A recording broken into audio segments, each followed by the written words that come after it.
अस्सलाम वालेकुम। कैसे हैं आप सब? उम्मीद है आप सब लोग ठीक ठाक होंगे और खैरियत से होंगे। अल्लाह ताला आप लोगों को हमेशा शादाबाद रखे। आज की वीडियो में हम डिस्कस करेंगे efficiency and discipline rules. Efficiency and discipline rules पे मैं 2 वीडियोस पहले भी बना चुकी हूँ, जैसा कि आप जानते हैं।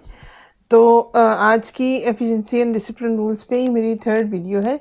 इसमें हम इंशाल्लाह एफिशिएंसी एंड डिसिप्लिन रूल्स के जो बाकी के रूल्स हमारे रह गए थे, हम उसको कंप्लीट कर लेंगे और फिर उसके बाद अपील रूल्स आते हैं, जो कि मैं उसमें इंशाल्लाह नेक्स्ट वीडियो में डिस्कस करूँगी। आज की वीडियो में हम क्या क्या डिस्कस करने वाले हैं, ये मैं आपको थोड़ा सा ओवरव्यू दे देती हूँ। इसमें रूल नंबर 12 हम डिस्कस करेंगे, powers of the inquiry officer और इंक्वायरी कमेटी। रूल नंबर 13 हम डिस्कस करेंगे इंशाल्लाह rules 7 and 9 not to apply in certain cases. Rule number 14 है प्रोसीडिंग्स बिफोर और during training, scholarship and leave. Rule number 15 है duties of the departmental representative. Rule number 16 है order to be passed on receipt of report from the inquiry officer और inquiry committee.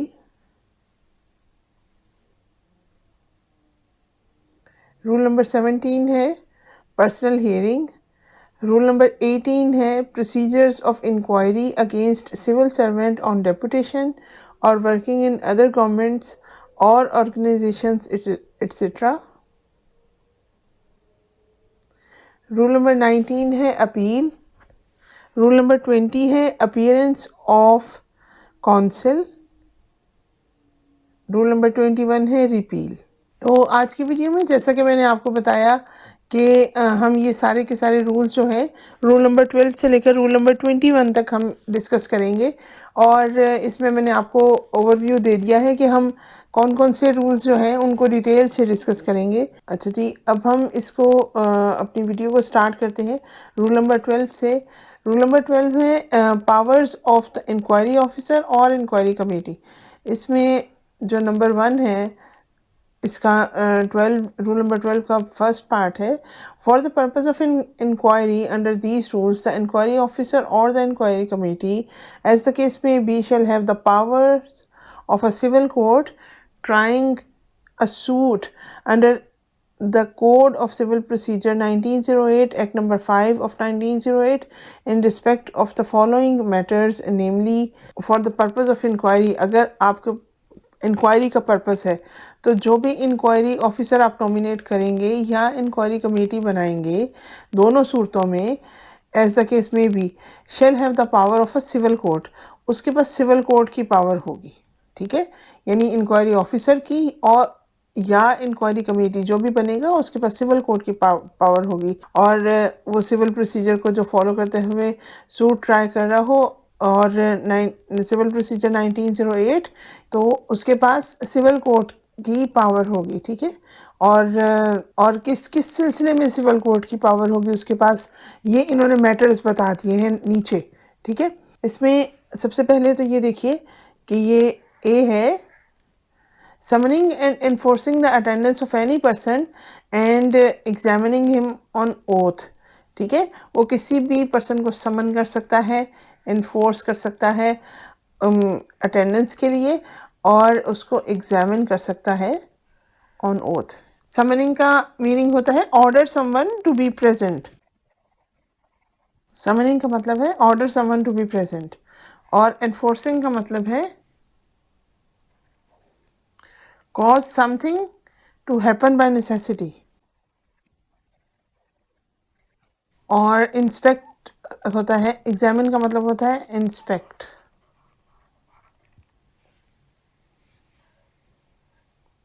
ठीक है, यानी वो किसी को ऑर्डर भी कर सकता है कि वो प्रेजेंट हो, वो मौके पर हाजिर हो, इन्फोर्स भी कर सकता है, वो उसको ज़बरदस्ती भी बुला सकता है अटेंडेंस के लिए और उसको वो एग्जामिन भी कर सकता है, इंस्पेक्ट भी कर सकता है, उससे पूछ गछ भी कर सकता है ऑन ओथ, मतलब उससे ऑन ओथ वो पूछगछ कर सकता है।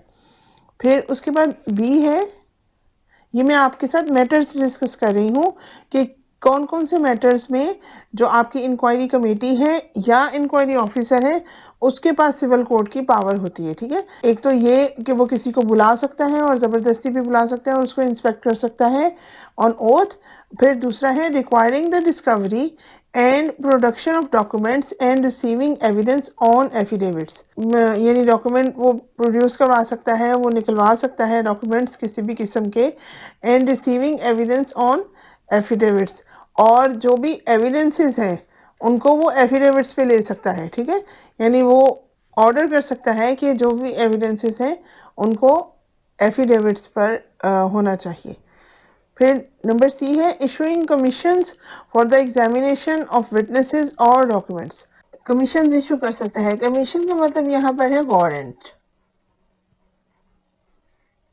वो वारंट इशू कर सकता है कि एग्जामिनेशन किया जाए, मतलब एग्जामिनेशन का मतलब फिर वही है कि इंस्पेक्ट किया जाए विटनेसेस को या डॉक्यूमेंट्स को। ठीक है, वो ये वारंट इशू कर सकता है। फिर उसके बाद पॉइंट नंबर 2 है the proceedings under these rules shall be deemed to be judicial proceedings within the meaning of section 193 and 228 ऑफ Pakistan penal code 1860, act number XLB of 1860।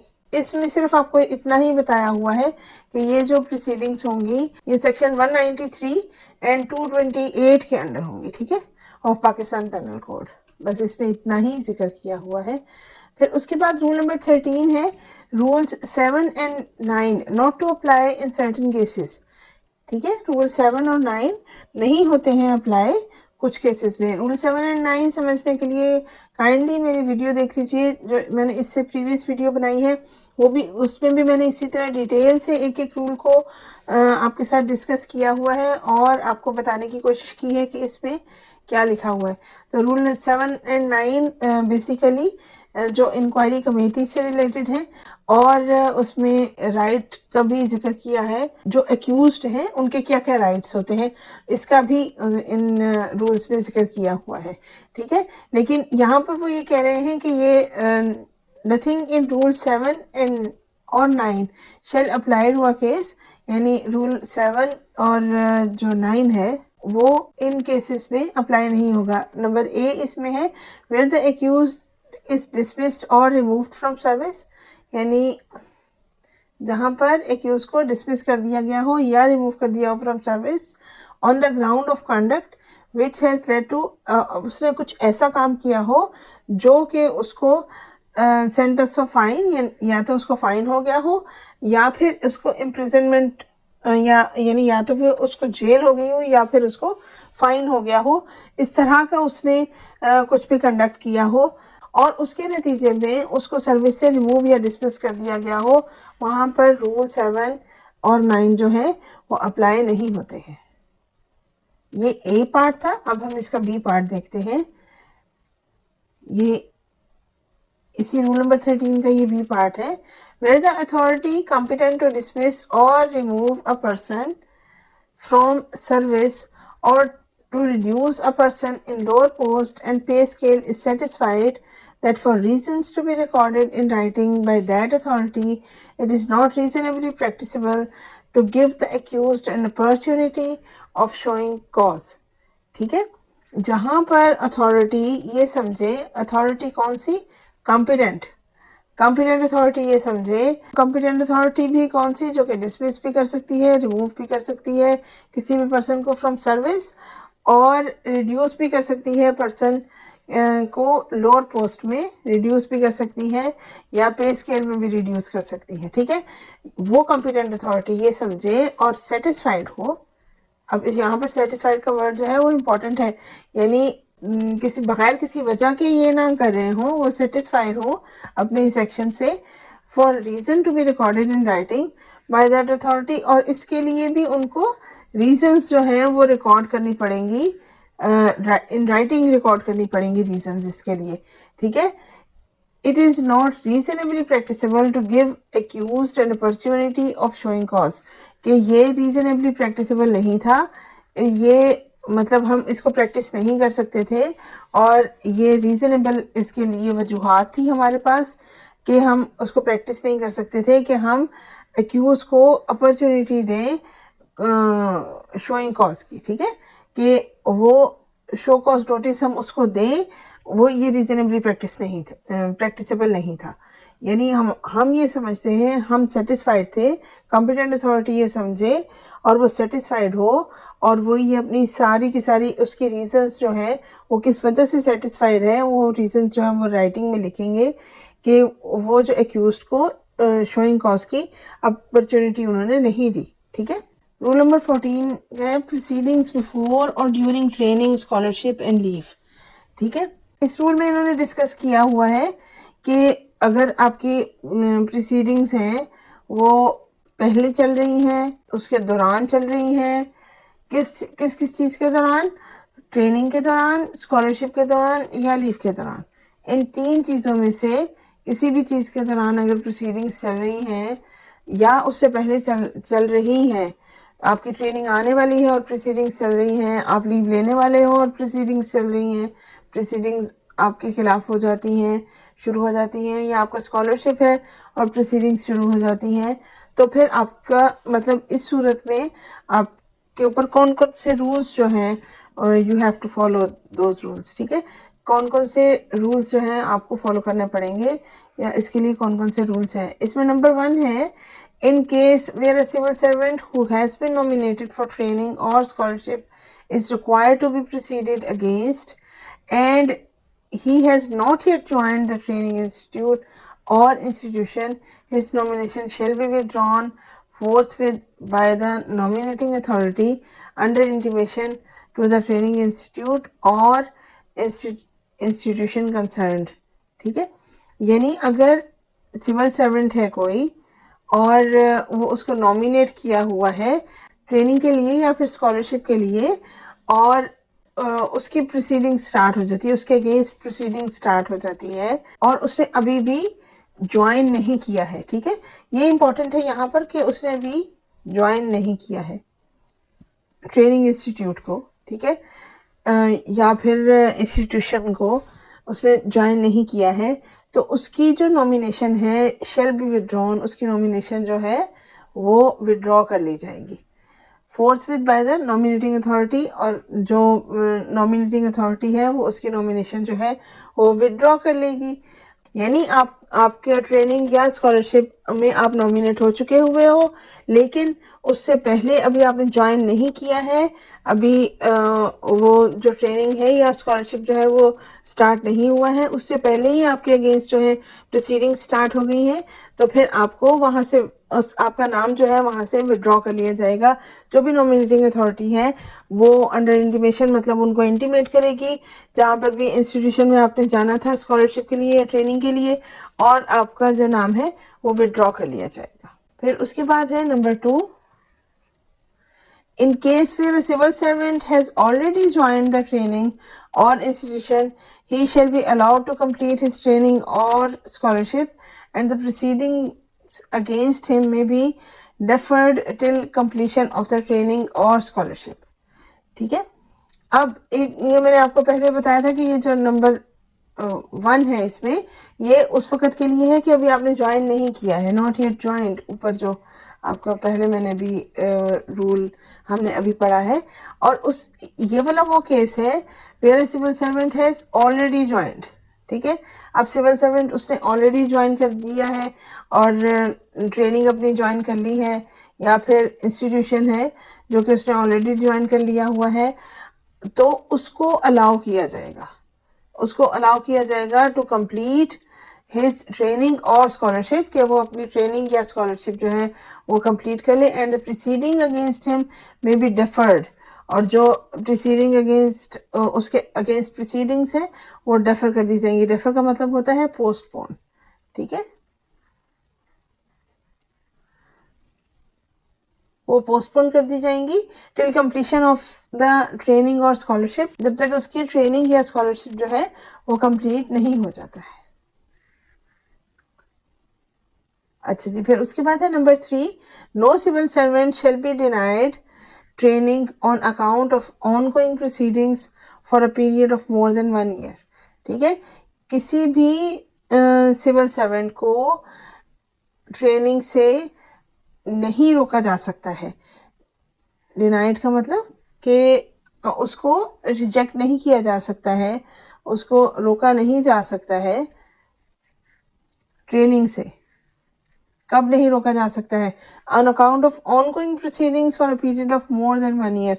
अगर ऑनगोइंग प्रोसीडिंग्स उसके अगेंस्ट प्रोसीडिंग्स तो हैं और वो जारी भी हैं, लेकिन उन प्रोसीडिंग्स को कितना टाइम हो गया है? For the period of more than 1 year. ठीक है, मोर देन 1 ईयर हो गया है उन प्रोसीडिंग्स को, तो अभी उसको ट्रेनिंग पर जाने से आप नहीं रोक सकते हो। ठीक है, किसी भी सिविल सर्वेंट को। उसके बाद है number 4, in case where a civil servant on leave. अगर सिविल सर्वेंट ऑन लीव है, मतलब वो छुट्टियों पे है, is required to be proceeded against, और उसके खिलाफ जो है वो प्रोसीडिंग्स जो है वो स्टार्ट हो गई हैं या उसके अगेंस्ट प्रोसीडिंग होना है, तो his leave shall be cancelled. उसकी जो छुट्टियां हैं वो कैंसिल कर दी जाएंगी बाय द अथॉरिटी, और वो अथॉरिटी कैंसिल करेगी। And shall be called back, वो वापस बुला लिया जाएगा from the leave to join the proceedings, और वो ज्वाइन करेगा प्रोसीडिंग्स को। ठीक है, अब एक सिविल सर्वेंट है, वो छुट्टियों पे है, तो उसके अगेंस्ट जो है वो प्रोसीडिंग स्टार्ट हो गई हैं, तो उसकी जो लीव है वो कैंसिल कर दी जाएगी। अथॉरिटी उसकी लीव कैंसिल करेगी और उसको वापस बुलाया जाएगा और उसको प्रोसीडिंग्स जो है वो ज्वाइन करेगा। चलिए जी, उसके बाद नेक्स्ट रूल है हमारे पास, रूल नंबर 15। रूल नंबर 15 है duties of the departmental representative. मैंने आपको पहले बताया था कि जो डिपार्टमेंट की तरफ से भी एक तो डिपार्टमेंट एक कमेटी बना देता है, या फिर इंक्वायरी कमेटी बन जाती है, या किसी को इंक्वायरी ऑफिसर नॉमिनेट कर दिया जाता है, और एक जो है डिपार्टमेंट अपनी तरफ से भी एक उनका रिप्रेजेंटेटिव होता है जो डिपार्टमेंट को रिप्रेजेंट करता है उस कमेटी में। ठीक है, या इंक्वायरी ऑफिसर के सामने वो डिपार्टमेंट को रिप्रेजेंट करता है। तो उसकी अब हम इस रूल में ये पढ़ेंगे कि उस डिपार्टमेंटल रिप्रेजेंटेटिव की कौन कौन सी ड्यूटीज होती है। उसमें नंबर 1 है, the departmental representative shall perform the following duties, namely a, वो ये फलां फलां ड्यूटीज वो परफॉर्म करेगा। उसमें हम अभी देखते हैं। A, render full assistance to the inquiry officer और द इंक्वायरी कमेटी, वो फुली असिस्ट करेगा। ठीक है, इंक्वायरी ऑफिसर को और या इंक्वायरी कमेटी को वो पूरे तौर पर असिस्ट करेगा। रेंडर का मतलब होता है प्रोवाइड, मतलब वो उसको फुल जो है वो असिस्टेंट प्रोवाइड करेगा। ठीक है, एज द केस में be during the proceedings where he shall be personally present and fully prepared with the relevant record relating to the case on each date of hearing. ठीक है, अब वो provide करेगा assistant inquiry officer को या inquiry committee को, जैसा भी केस होगा, मतलब जो भी इंक्वायरी ऑफिसर नॉमिनेट हुआ है या इंक्वायरी कमेटी बनी है, दोनों सूरतों में वो उनको फुली असिस्ट करेगा, असिस्टेंस प्रोवाइड करेगा।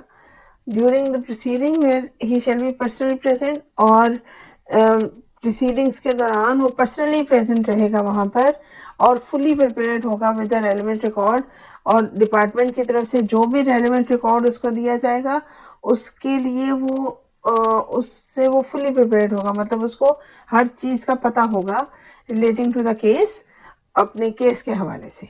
ठीक है, यानी अब जो डिपार्टमेंटल रिप्रेजेंटेटिव जो भी बनेगा तो वो केस के हवाले से वो फुली प्रिपेयर्ड होगा और उसके पास हर तरह का रेलेवेंट रिकॉर्ड होगा, और हर एक डेट पर जो भी उसको डेट्स मिलेंगी हियरिंग की, हर एक डेट पर वो पर्सनली प्रेजेंट होगा। पर्सनली प्रेजेंट भी यहाँ पर इम्पोर्टेंट है।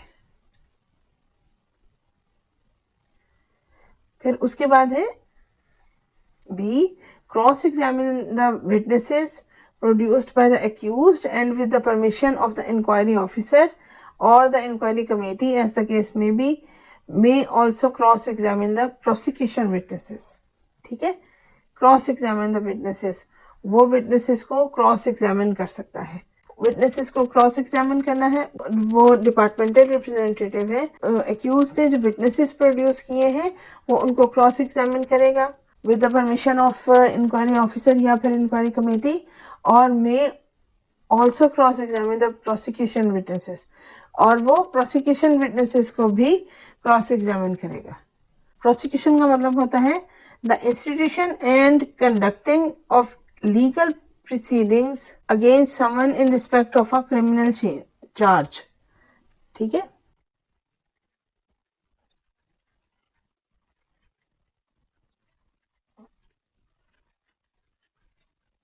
अच्छा जी, फिर उसके बाद है सी है rebut the grounds of defense offered by the accused before the inquiry officer or the inquiry committee as the case may be। rebut का मतलब होता है prove that evidence is false। ठीक है, ये प्रूव करना कि एविडेंस जो है वो फॉल्स है। Grounds of defence offered by the accused, जो भी उसने अपने डिफेंस में एक्यूज ने जो भी ग्राउंड्स प्रिपेयर किए होंगे उसको उसने फॉल्स प्रूफ करना होता है। ये उसका काम होता है। किसका काम होता है?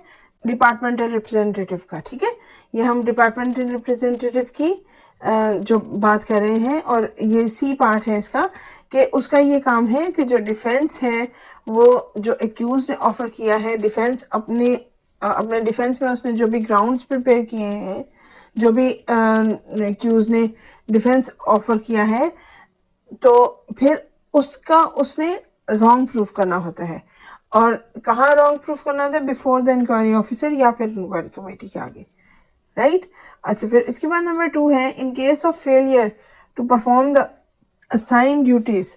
अब अगर वो फेल हो जाता है परफॉर्म करने में जो भी उसको ड्यूटीज असाइन की गई हैं, the departmental representative shall be liable to departmental proceedings.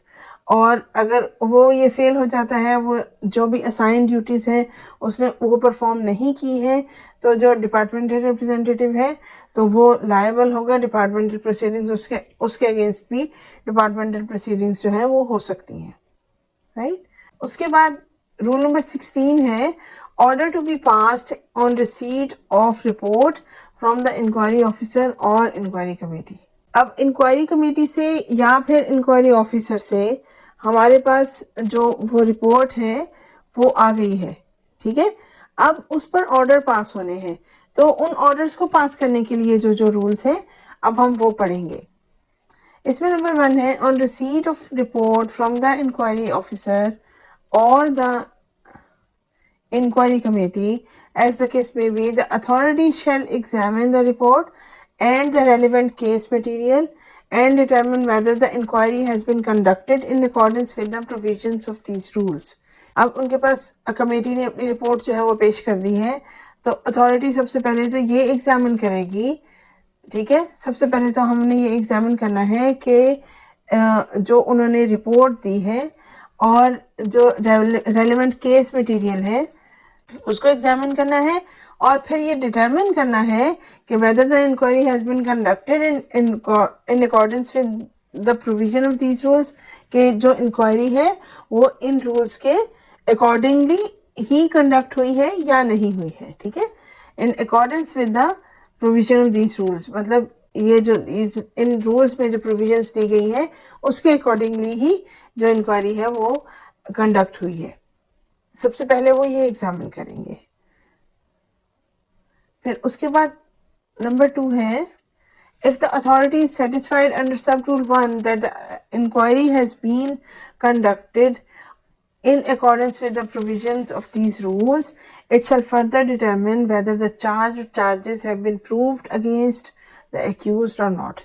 ठीक है, अब सबसे पहले उसने सब रूल 1 जो था, सबसे पहले उसने अथॉरिटी ने ये डिटरमिन कर लिया है कि जो इंक्वायरी है वो बिल्कुल ठीक हेल्ड हुई है, और जब वो ये सेटिस्फाई हो जाएगी, अथॉरिटी सेटिस्फाई हो जाएगी इस बात से, तो फिर अब वो फर्दर क्या डिटरमिन करेगी? फर्दर ये डिटरमिन करेगी कि जो चार्ज या फिर चार्जेस थे उसके अगेंस्ट, एक्यूज के अगेंस्ट, वो प्रूव हुए हैं या नहीं प्रूव हुए हैं। ठीक है, यानी वो प्रूव हो गए हैं उसके अगेंस्ट या फिर नहीं प्रूव हुए हैं। ये दो बातें वो डिटरमिन करेगी, एक बात वो डिटरमिन करेगी। ठीक है, ओके, रूल नंबर 3 है where the authority is satisfied under sub rule 2। अब सब रूल 2 के अंडर अथॉरिटी सेटिस्फाइड है। सेटिस्फाइड किस बात से है? अथॉरिटी इस बात से सेटिस्फाइड है अंडर सब रूल 2 जो हमने अभी ऊपर पढ़ा है कि इंक्वायरी प्रोसीडिंग्स जो हैं वो नहीं कंडक्ट हुई हैं, have not been conducted in accordance with the provision of these rules. ठीक है, और वो जो इन रूल्स में प्रोविजंस हैं उसके हिसाब से नहीं कंडक्ट हुई हैं। और the facts and merits of the case have been ignored, जो फैक्ट्स और मेरिट्स हैं केस के उनको इग्नोर किया गया है। और there are other sufficient grounds it may after recording reasons either remand the inquiry to the inquiry officer or the inquiry committee as the case may be, with such directions as the authority may like to give, or may order a de novo inquiry through different inquiry officer or inquiry committee। ठीक है, अब वो अगर satisfied नहीं है, authority satisfied नहीं है under sub rule 2 के इंक्वायरी हेल्ड हुई है, वो according to the provisions of these rules नहीं हेल्ड हुई है, और फैक्ट्स और मेरिट्स को जो है वो इग्नोर किया गया है, तो क्या करेगी? इधर रीमेंड द इंक्वायरी। ठीक है, वो रीमेंड कर देगी इंक्वायरी को। रीमेंड का मतलब होता है return a case to a lower court for reconsideration. ठीक है, मतलब वो रिटर्न कर देगी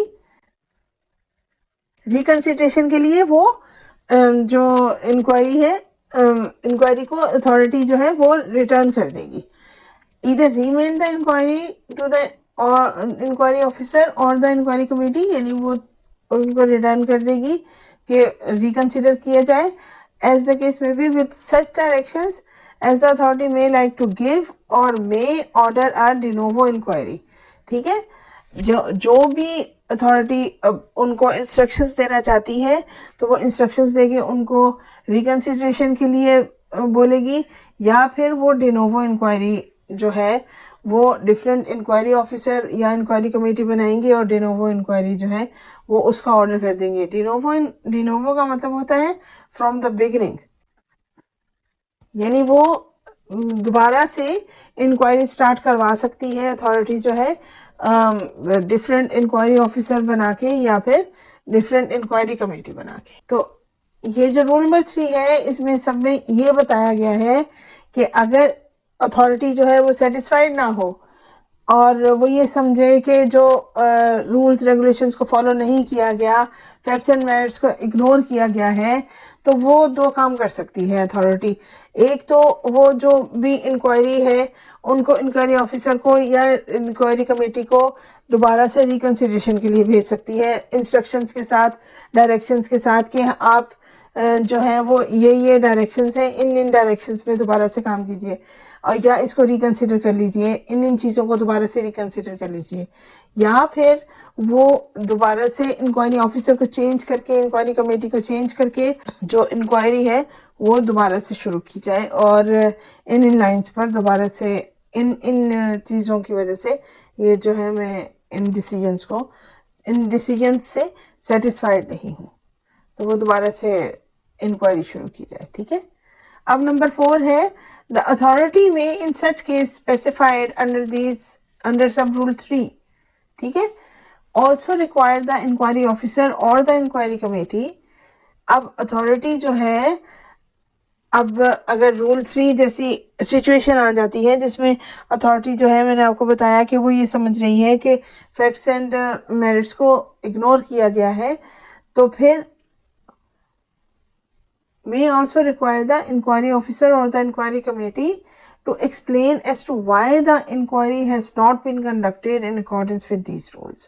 ठीक है, यानी वो सिर्फ ये नहीं करेगी कि वो इंक्वायरी ऑफिसर या इंक्वायरी कमेटी चेंज कर देगी या फिर उनको रिकंसिडरेशन के लिए भेज देगी, वो उनसे वजाहत भी तलब कर सकती है। ठीक है, may to explain as to why the inquiry has not been conducted, कि आपने इंक्वायरी जो है वो इन accordance with these rules conduct क्यों नहीं की है, आपने यहाँ पर इनको इग्नोर क्यों किया है, फैक्ट्स एंड मेरिट्स को इग्नोर क्यों किया है इन रूल्स के मुताबिक आप क्यों नहीं चले हैं, और as to why the facts और merits of the case has been ignored, जैसा कि मैंने अभी आपको बताया, and on the receipt of reply, और जब वो उनको रिप्लाई रिसीव हुआ हो, may determine that the omission or commission by the inquiry officer or the inquiry committee as the case may be was not in good faith, ठीक है। और वो ये भी डिटरमिन कर सकती है कि जो ओमिशन है या कमीशन है इंक्वायरी ऑफिसर से जो हुआ है, ठीक है, वो गुड फेथ में नहीं था, वो किसी के गुड फेथ में नहीं था, and there are grounds to proceed against the inquiry officer और inquiry committee as the case में बी अंडर दीज रूल्स।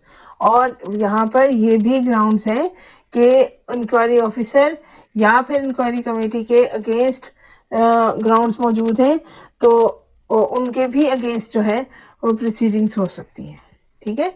यानी अब अथॉरिटी अगर ये समझती है कि अंडर द रूल जो इंक्वायरी ऑफिसर या इंक्वायरी कमेटी ने फैसला नहीं किया है और फैक्ट्स को इग्नोर किया है और मेरिट्स को इग्नोर किया है, तो वो उससे रिप्लाई मांगेगी, वो उससे एक्सप्लेनेशन मांगेगी। और अगर after explanation, after receiving explanation या रिप्लाई जो भी इंक्वायरी कमेटी या इंक्वायरी ऑफिसर देगा, तो वो उससे सेटिस्फाइड नहीं होगी और वो ये समझेगी कि जो भी इंक्वायरी ऑफिसर ने या इंक्वायरी कमेटी ने किया है काम, तो वो गुड फेथ में नहीं था, तो उसके अगेंस्ट भी जो अथॉरिटी है वो इंक्वायरी ऑफिसर या इंक्वायरी कमेटी के अगेंस्ट भी प्रोसीडिंग हो सकती है, ठीक है, वो कर सकती है अथॉरिटी। फिर नंबर 5 है वेयर द चार्ज और charges are determined not to have been proved the authority shall exonerate the accused by an order in writing, ठीक है। चार्ज या जो चार्जेस हैं जो कि डिटरमिन करने थे वो प्रूव नहीं हुए हैं, not to have been proved यानी वो प्रूव नहीं हुए हैं, the authority shall exonerate the accused, जो अथॉरिटी है वो exonerate कर देगी, उसको क्लियर कर देगी, accused को क्लियर कर देगी, और by an order in writing, और उसके जो इन राइटिंग है वो ऑर्डर कर देगी, ठीक है। फिर उसके बाद नंबर 6 है वेयर द चार्ज और charges are determined have been proved against the accused, और जहाँ पर चार्ज या चार्जेस जो हैं वो प्रूव हो जाते हैं, अगेंस्ट द अक्यूज्ड प्रूव हो जाते हैं, the authority shall issue a show cause notice to the accused providing him here with the copy of inquiry report by which it shall, जो अथॉरिटी है वो एक्यूज को शो कॉज नोटिस जारी करेगी, ठीक है, और उसको इंक्वायरी रिपोर्ट की कॉपी भी दी जाएगी। तो उसमें सबसे पहला काम क्या होगा, number A inform him of the charge और चार्जेस प्रूव्ड अगेंस्ट हिम, उसको वो इन्फॉर्म करेंगे। सबसे पहले तो उनको इन्फॉर्म करना जो एक्यूज को वो बहुत ज़्यादा ज़रूरी होता है कि जो भी चार्ज या चार्जेस हैं वो प्रूव हो गए हैं, उनको प्रूव कर दिया गया है अगेंस्ट हिम, ठीक है, एंड द पेनल्टी और penalties propose to be imposed on upon him, या जो भी पेनल्टी है या पेनल्टीज हैं वो कौन कौन सी प्रपोज हुई हैं कि जो उस पर इम्पोज की जाएंगी, ठीक है। यानी सब उसको चार्ज और चार्जेस का बताया जाएगा जो कि उसके अगेंस्ट प्रूव हुए हैं, उसके बाद जो पेनल्टी है या पेनल्टीज हैं और जो भी प्रपोज हुई हैं कि उस पर इम्पोज की जाएंगी वो उसको बताई जाएंगी। फिर बी है इसमें give him reasonable opportunity of showing cause against the penalty और penalties propose to be imposed upon him and to submit as to why one or more of the penalties as provided in Rule 4, including the penalty of dismissal from service, may not be imposed upon him, and to submit additional defense in writing, if any, within the period which shall not be less than 10 days and more than 14 days from the day of charge or charges have been communicated to him by affording him an opportunity of personal hearing, ठीक है। अब उसको reasonable opportunity उसको हमने accused को देनी है कि वो शो कॉज करे कि जो भी पेनल्टी या पेनल्टीज प्रपोज हुई हैं तो वो उसके अगेंस्ट जो भी प्रपोज हुई हैं वो उनकी कॉज शो करे, ठीक है। And to submit to why one और more penalties provided in rule four, हाँ, और ये भी कि जो पेनल्टीज हैं जो कि रूल 4 में, रूल 4 प्लीज आप पढ़ लीजिएगा पहले, कि जो पेनल्टीज हैं जो कि रूल 4 में बताई हुई हैं, जो मेजर और माइनर पेनल्टीज हैं, इसमें डिसमिसल फ्रॉम सर्विस भी एक पेनल्टी है जो कि मेजर पेनल्टी है, वो उस पर इम्पोज क्यों नहीं की जानी चाहिए, not to be imposed upon him. अगर मतलब उस पर ये सारे चार्जेस जो हैं वो प्रूफ हुए हैं तो वो उसको कॉज शो करनी है कि ये जो पेनल्टीज हैं उस पर क्यों इम्पोज ना की जाए। And to submit additional defence in writing, और उसको एडिशनल डिफेंस जो है वो अपना इन राइटिंग देना होता है एक्यूज्ड को, ठीक है, आफ्टर जब इंक्वायरी कमेटी अपना फैसला सुना दे तो। और इसके लिए उसको कितने डेज मिलते हैं, उसके लिए उसको 10 डेज मिलते हैं मिनिमम, और मैक्सिमम 14 डेज मिलते हैं from the day of charge और charges have been communicated to him. और वो कब से 10 डेज काउंट होंगे, जब से उसको कम्युनिकेट हुए हैं चार्ज या चार्जेस उसके अगेंस्ट जो हैं वो कम्युनिकेट हुए हैं। But affording him an opportunity of personal hearing, affording का मतलब होता है हैव अवेलेबल, ठीक है।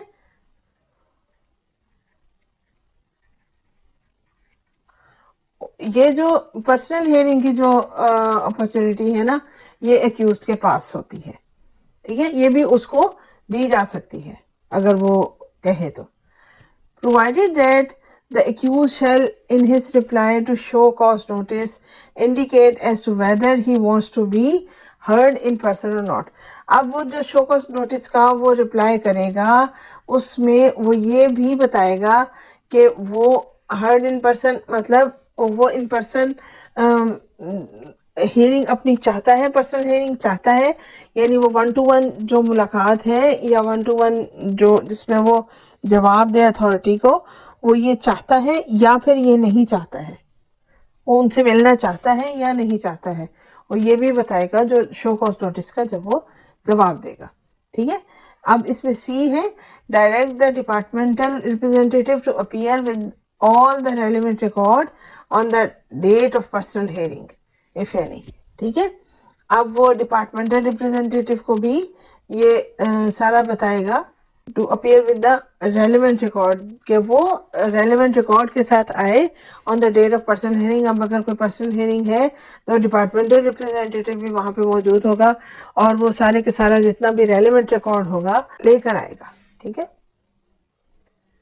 फिर उसके बाद है नंबर 7, इसका सब रूल 7 है, after duly considering the reply of the accused to the show cause notice and affording personal hearing to the accused, यानी अब आपने ड्यूली कंसिडर भी कर लिया है और रिप्लाई भी आ गया है एक्यूज का, शो कॉज नोटिस का, एंड अफोर्डिंग पर्सनल हियरिंग, और उसकी पर्सनल हियरिंग भी आपने कर दी है। As appropriate the authority shall keeping in view the findings and recommendations of the inquiry officer. अब अथॉरिटी जो है वो अपनी फाइंडिंग्स, ठीक है, और recommendation of the inquiry officer or the inquiry committee, facts of the case and defense offered by the accused if requested by an order in writing। और वो ये भी देखेंगे कि जो फैक्ट्स हैं केस के और defence offered by the accused, defence क्या क्या एक्यूज्ड ने डिफेंस अपना क्या ऑफर किया है, तो फिर अथॉरिटी क्या करेगी, number A, exonerate the accused if charge and charges are not proved, यानी वो उसको रिलीव कर देगी अगर चार्ज या चार्जेस प्रूव नहीं हुए हैं, ठीक है, वो उसको रिलीव कर देगी। बी क्या करेगी, इम्पोज एनी वन और more penalty specified in rule 4 if charges are proved. अगर चार्जेस प्रूव हो गए हैं तो वो जो रूल 4 में कोई सी भी पेनल्टी है तो वो उसमें 1 या मोर पेनल्टीज जो हैं वो उस पर एक्यूज पे लगा सकती है अगर वो चार्जेस जो हैं वो प्रूव हो गए हैं, मतलब ये अगर वो सही साबित हो गए हैं। प्रोवाइडेड दैट, इसमें भी 2 कंडीशंस हैं, वेयर चार्ज और चार्जेस, इसमें नंबर 1 है वेयर चार्ज और charges of grave corruption are proved against an accused, the penalty of dismissal from service shall be imposed in addition to the penalty of recovery if any.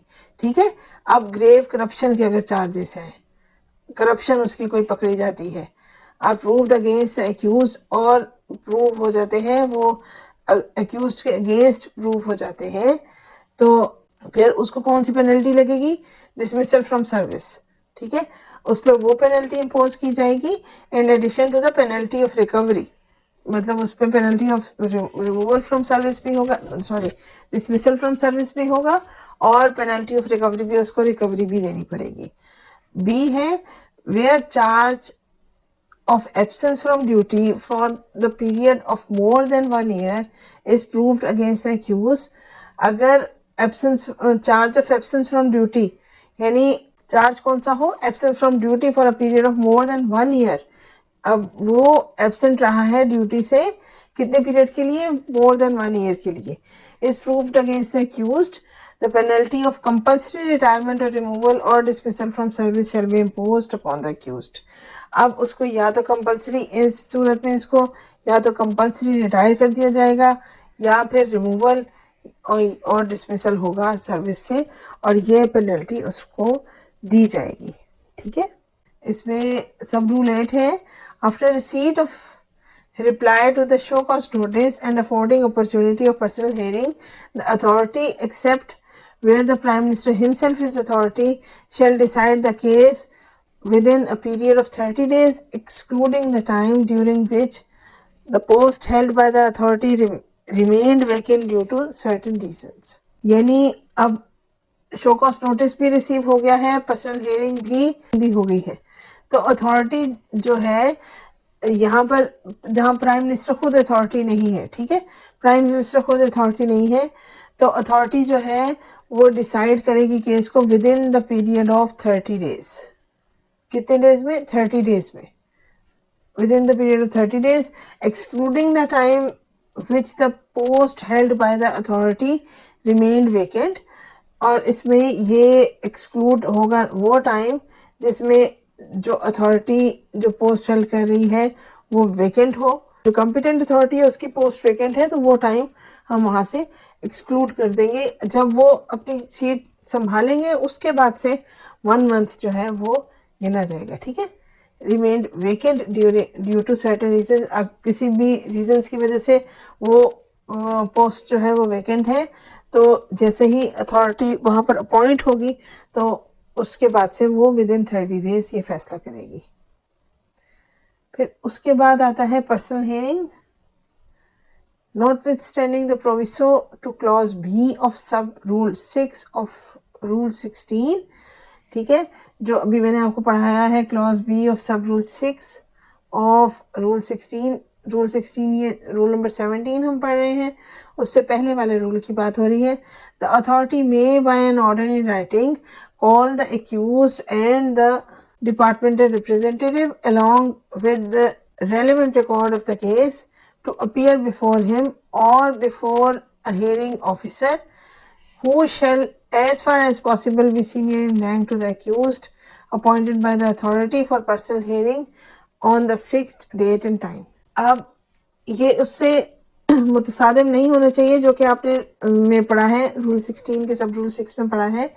जो अथॉरिटी है in writing जो है वो call कर सकती है एक्यूज को और डिपार्टमेंटल रिप्रेजेंटेटिव को. जैसा कि मैंने आपको पहले बताया था कि डिपार्टमेंटल रिप्रेजेंटेटिव जो है वो पर्सनल हियरिंग में मौजूद रहेगा और वो सारे के सारे रिकॉर्ड मंगवाएगी अथॉरिटी के, वो उसके सामने पेश हो, या फिर वो हियरिंग ऑफिसर एक बना देंगे. हियरिंग ऑफिसर जैसा कि आप यहाँ पर देख रहे हैं, वो हियरिंग ऑफिसर एक होगा, उसके सामने पेश हो एज फार एज पॉसिबल. जो कि हियरिंग ऑफिसर जो है वो एज फार एज पॉसिबल वो जो एक्यूज्ड है वो उससे रैंक में अबव होगा. ठीक है, और वो अथॉरिटी उसको अपॉइंट करेगी फॉर पर्सनल हियरिंग, और वो पर्सनल हियरिंग करेगा on the fixed date and time. और वो पर्सनल हियरिंग करेगा कब?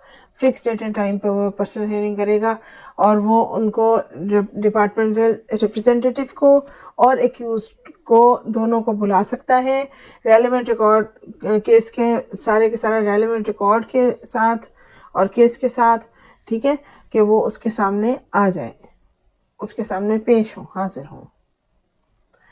उसके बाद है नंबर 18, रूल नंबर 18 है procedure of inquiry against civil servant on deputation और वर्किंग इन अदर गवर्नमेंट्स और ऑर्गेनाइजेशंस एट्सेट्रा। यानी अब एक सिविल सर्वेंट है, वो डेपुटेशन पे है, ठीक है, वो अपना जो उसका पेरेंट डिपार्टमेंट है वहाँ पर जॉब नहीं कर रहा है, और वर्किंग इन अदर गवर्नमेंट्स और ऑर्गेनाइजेशंस, यानी जो पेरेंट डिपार्टमेंट के अलावा किसी और गवर्नमेंट या ऑर्गेनाइजेशंस में काम कर रहे हों, उनके अगेंस्ट इंक्वायरी का क्या प्रोसीजर होता है। Where an authority determines to proceed against a civil servant who is on deputation to any other government department, corporation, body corporate, autonomous or semi-autonomous body, statutory body or any other organization or institution hereinafter referred to as the borrowing organizations. The authority of such civil servant in the parent department में, अब इसमें इन्होंने सबका लिखा हुआ है कि कहाँ कहाँ पर डेपुटेशन पे जा सकते हैं। जहाँ पर भी डेपुटेशन पे जाएंगे, कोई गया है तो उसको हम बोरोइंग ऑर्गेनाइजेशन कहेंगे, और जो उनका जहाँ पर वो एक्चुअली अपॉइंट है वो उनका पेरेंट डिपार्टमेंट होता है, ठीक है। तो इन्होंने ये कहा है कि जहाँ पर वो प्रोसीडिंग करनी हो उसमें ये सब रूल्स के साथ हमें ये बताया है।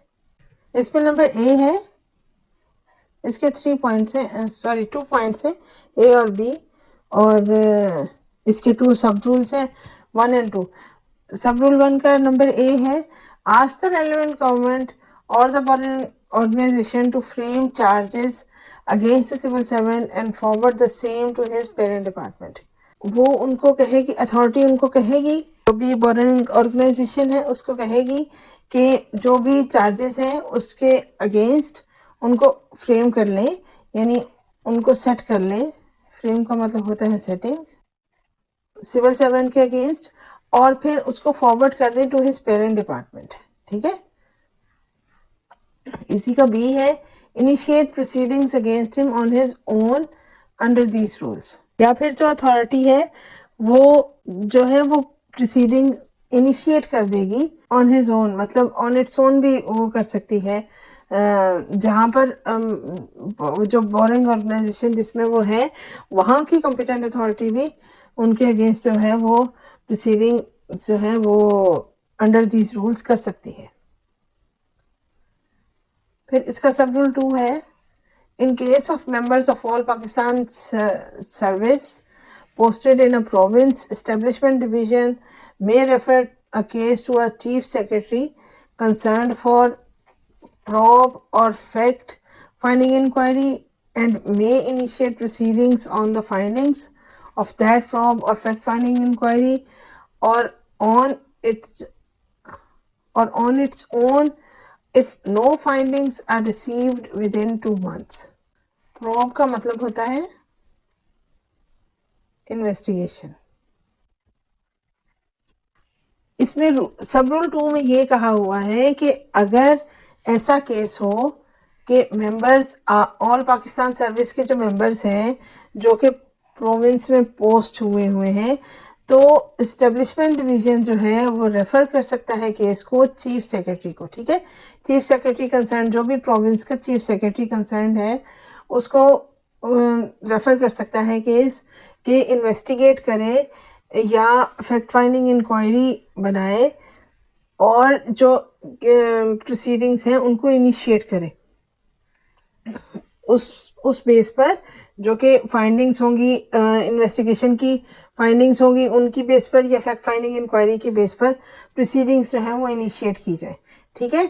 या फिर इस्टेब्लिशमेंट डिवीजन जो है वो ऑन इट्स ओन भी कर सकता है अगर फाइंडिंग्स जो हैं वो उसको रिसीव नहीं होती हैं विद इन 2 मंथ्स, ठीक है। अगर फाइंडिंग्स रिसीव नहीं होती हैं विद इन 2 मंथ्स तो फिर इस्टेब्लिशमेंट डिवीजन जो है वो खुद भी ये सारा इनिशिएट कर सकता है proceedings. provided that in case of proceedings against any chief secretary of a province, the establishment division shall frame the charges and initiate disciplinary proceedings with approval of the prime minister. ठीक है, अब अगर chief secretary के against ही proceedings हों तो फिर establishment division क्या करेगा कि वो फ्रेम करेगा चार्जेस जो भी हैं उनको और इनिशिएट करेगा disciplinary proceedings with approval of prime minister, prime minister के अप्रूवल के बाद। ठीक, फिर उसके बाद है रूल नंबर 19, इसमें अपील है। A civil servant on whom a penalty is imposed shall have such right of appeal provided for as under the Civil Servants Appeal Rule 1977। ठीक है, जो सिविल सर्वेंट है जिस पर पेनल्टी इम्पोज हुई है उसको अपील का हक है। ठीक है, under the civil servants appeal rules 1977 की जो रूल्स हैं, अपील रूल्स हैं, उसके under provided that where the penalty is imposed by order of the president, लेकिन अगर प्रेसिडेंट ने पेनल्टी इम्पोज की है there shall be no appeal, तो वहाँ पर कोई अपील नहीं की जा सकती अगर प्रेसिडेंट ने पेनल्टी इम्पोज की है। But the civil servant concerned may apply for review of the order, लेकिन जो सिविल सर्वेंट है वो रिव्यू ऑर्डर के रिव्यू के लिए अप्लाई कर सकता है। फिर उसके बाद है number 20, appearance of council. No party to any proceedings under these rules at any stage of the proceedings before the appellant authority, inquiry officer or any inquiry committee as the case may be shall be represented by an advocate or counsel। ठीक है, कोई भी party इसमें जो भी proceedings होंगी under these rules, जो भी proceedings होंगी वो एडवोकेट या कौंसल से अपने आप को रिप्रेजेंट नहीं करवाएगा। ठीक है, यानी जो भी अपीलेंट अथॉरिटी होगी जिसने अपील की होगी वो भी, जिसने जो के अथॉरिटी होगी वो भी, इंक्वायरी ऑफिसर या फिर कोई भी इंक्वायरी कमेटी, वो एडवोकेट या कौंसल से अपने आप को रिप्रेजेंट नहीं करवाएगा। फिर है रूल नंबर 21, रिपील। इसमें सब रूल है 1, the government servant efficiency and discipline rule 1973 in their application to the civil servants to whom these rules apply shall hereby repealed, but the repeal thereof shall not affect any action taken or anything done or suffer thereunder। repeal का मतलब होता है cancel. अच्छा जी, फिर इसी में number 2 है, notwithstanding the repeal of aforesaid rules, all proceedings pending immediately before the commencement of these rules against any civil servant under repealed rules shall continue under the repealed rules। ठीक है, हमारी आज की वीडियो बस यही तक थी।